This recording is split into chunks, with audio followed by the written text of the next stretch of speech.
नमस्कार, निकोबार टाइम्स में आपका स्वागत है। आज हम डिगलीपुर में हैं और स्पेसिफिकली हम एरियल वे जेट्टी में हैं और हमारे पीछे आप वहाँ समुंदर में जो है फ्लोटिंग जेट्टी के साथ जो यहाँ पर फाइबर बोट्स हैं वो फाइबर बोट्स देख सकते हैं।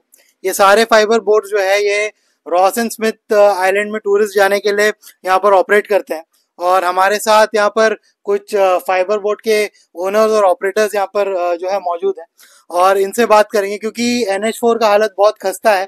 आजकल डिगलीपुर में टूरिस्ट का आना काफ़ी ज़्यादा कम हो गया है, जिनकी वजह से काफ़ी ज़्यादा प्रॉब्लम्स हो रहे हैं। यहाँ पे जो भी टूरिज्म सर्विस ऑपरेटर्स है, जैसे कि होटल वाले हो गए, जो बोट्स ऑपरेट करते हैं वो हो गए, जो व्हीकल्स ऑपरेट करते हैं वो हो गए, वो काफ़ी ज़्यादा डिफिकल्टीज फेस कर रहे हैं। तो भैया, आप सबसे पहले आपका नाम जानना चाहेंगे? मेरा नाम है प्रणव कुमार सरकार।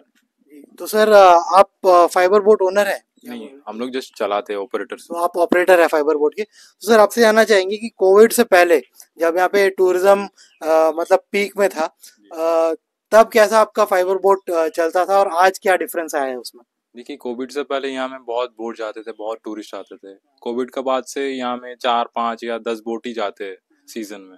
ऑफ सीजन में 1-2 बोट जाते हैं, उसकी वजह से हम लोग बहुत दिक्कत होता है। तो अभी सीजन चल रहा है प्रेजेंटली, क्योंकि पोर्ट ब्लेयर में तो अभी सीजन का टाइम है, काफी ज्यादा टूरिस्ट जो है देखा जा रहा है। तो अभी ये यहाँ डिगलीपुर में भी ये सीजन है या यहाँ पे डिफरेंट टाइम पे लोग आते हैं? नहीं सर, यहाँ पे सीजन है बट हम लोग यहाँ में टूरिस्ट कम आते हैं, बहुत कम आते हैं। रोड के पीछे बहुत कम टूरिस्ट आते हैं यहाँ पे। तो अभी दिन में 10 बोट जा रहा है? नहीं, अभी दिन में 5-6 बोट जा रहे हैं। 5-6 बोट ही जा रहे हैं। तो टोटल कितना फाइबर बोट होगा अप्रोक्सीमेटली यहाँ? यहाँ में टोटल 29 फाइबर बोट्स हैं। 29 है। और सारे बोट लोन में है या कुछ सेल फोन भी है क्या? जी, ज्यादा से ज्यादा बोट लोन में ही चल रहा है जी। तो क्या अभी डिफिकल्टीज हो रहा है आप लोगों को लोन रीपे करने में? जो बोट के ओनर्स हैं उनको लोन रीपे करने में डिफिकल्टी हो रहा है, क्योंकि अर्निंग तो काफी कम होता होगा जब टूरिस्ट इतने कम है। जी, यहाँ में सर दिन में 6-7 बोट जाते हैं, जिसकी वजह से महीना में एक बोट का 4-5-6 ट्रिप होता है। इसकी वजह से लोन चुकाने में मालिक लोगों को थोड़ा दिक्कत होता है। और पहले कितना जाता था, मतलब जब कोविड से पहले का जब एरा था, जब पीक में टूरिज्म यहाँ पर चल रहा था, तब क्या एक बोट को 2-2 3-3 ट्रिप भी मिलता था? ऐसा कभी हुआ है? उस टाइम पे सर बोट थोड़ा कम थे बट गेस्ट ज्यादा आते थे उस टाइम एक बोट का 6 ट्रिप 7 ट्रिप भी होता था। तो अभी कैसा सरवाइव कैसा कर रहे हैं, क्योंकि लोन भी भरना है उनको, अपना फैमिली को भी देखना है और काफ़ी एक्सपेंसिव भी होता है जो फाइबर का बोट्स है, साथ में मेंटेनेंस भी है, बाकी खर्चा भी, आपका फ्यूल का खर्चा हो गया, स्टाफ जो आप लोग काम करते हैं उनका खर्चा हो गया। तो किस तरह सरवाइव कर रहे हैं? क्या आपको लगता है कि अगर इसी तरह टूरिज्म का हाल रहा तो जो है आगे सरवाइव कर पाएंगे आगे जो फाइबर बोट ओनर्स हैं और जो आप लोग उससे एसोसिएटेड है? यहाँ में देखिए सर, जिस तरह गेस्ट आ रहे हैं, टूरिस्ट आ रहे हैं, यहाँ में ज़्यादा से ज़्यादा बोट लोन में चल रहा है। उसकी वजह से मालिक लोगों को लोन मारने के लिए थोड़ा दिक्कत हो रहा है, हम लोग को भी कम पेमेंट मिल रहा है। इसकी वजह से बहुत दिक्कत हो रहा है हम लोग को।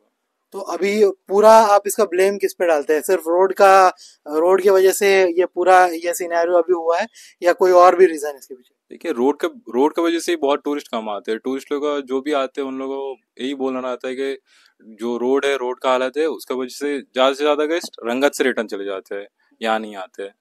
ओके। और एक बात पूछना चाहेंगे कि अंडमान निकोबार एडमिनिस्ट्रेशन का जो डायरेक्टरेट ऑफ शिपिंग सर्विसेज है, उन्होंने पिछले कुछ दिनों से मैं देख रहा हूँ लगातार जो है अभी यहाँ पे शिपिंग का सर्विस आ रहा है। जो सिंधु नालंदा क्लास वाला जो वेसल है वो यहाँ पे लगातार एक दिन छोड़ के एक दिन शायद आ रहा है। तो उससे कोई डिफरेंस आया क्या? उसमें टूरिस्ट आता है या लोकली उसको प्रेफर करते हैं? नहीं सर, उसमें टूरिस्ट बहुत कम आते हैं सर, 1 या 2 आते हैं, इससे ज़्यादा नहीं आते। ज़्यादातर लोकल ही आते हैं इसमें जी। तो टूरिज्म का हाल, आपका कहने का मतलब बहुत ज़्यादा मतलब खस्ता हो गया है। इसी तरह चलता रहा तो यहाँ पे मतलब एक तरह की से आप लोगों को बंद करना पड़ेगा क्योंकि इसको मेंटेन करना मुश्किल हो जी जाएगा। सर। तो जैसा कि आपने देखा, हमने जो फाइबर बोट ऑपरेटर्स हैं उनसे बात किया और इनका साफ कहना है कि जो टूरिस्ट है वो डिगलीपुर में काफ़ी ज़्यादा कम हो गए, जिसकी वजह से जो है इनका जो भी रोजी रोटी है उसके ऊपर भी एक तरह से खतरा मंडरा रहा है, क्योंकि इनका कमाई काफ़ी कम हो गया है। एक दिन में 7-8 बोट्स जाते हैं। सर, आप लोग कुछ कहना चाहेंगे इसके बारे में? जो पूरा सिचुएशन अभी चल रहा है, टूरिस्ट इतना कम है, इसके बारे में आप लोगों का क्या व्यू है? सर देखिए, जैसा कि रोड का जो हालत है, एक तो गेस्ट आके रंगत से निकल जाते हैं रोड का वजह से। अभी जैसा कि बारिश नहीं है, बारिश होने से तो और भी खराब है। ऐसा भी दिन होता है एक भी बोट नहीं जाते। सुबह से 7 बजे से लेके 2 बजे तक बैठे रहते हैं हम लोग। तो हम लोग जो घर से आते आने जाने का खर्चा ही हम लोग को मिलता नहीं, 2-3 दिन बाद एक ट्रिप मिलता। एक ट्रिप में हम लोग 700 रुपये देते, एक 700 रुपये 2-3 दिन में ही चले जाते, फिर घर का रोजी रोटी कैसे चलेगा। और कितना फैमिली डिपेंडेंट होगा, मतलब ये पूरा जो आपका बोट चलता है इसमें कितना फैमिलीज टोटल डिपेंडेंट होगा? सर 50 से 60 फैमिली डिपेंड करता है, क्योंकि बोट ऑपरेटर से, बोट ओनर से। तो 50 से 60 फैमिलीज भी डायरेक्टली डिपेंडेंट है इस ऑक्यूपेशन पे। यहाँ पर बोट्स ऑपरेट होता है रॉस एंड स्मिथ आइलैंड तक, जो कि एक पॉपुलर टूरिस्ट डेस्टिनेशन है, one of the best tourist destination है।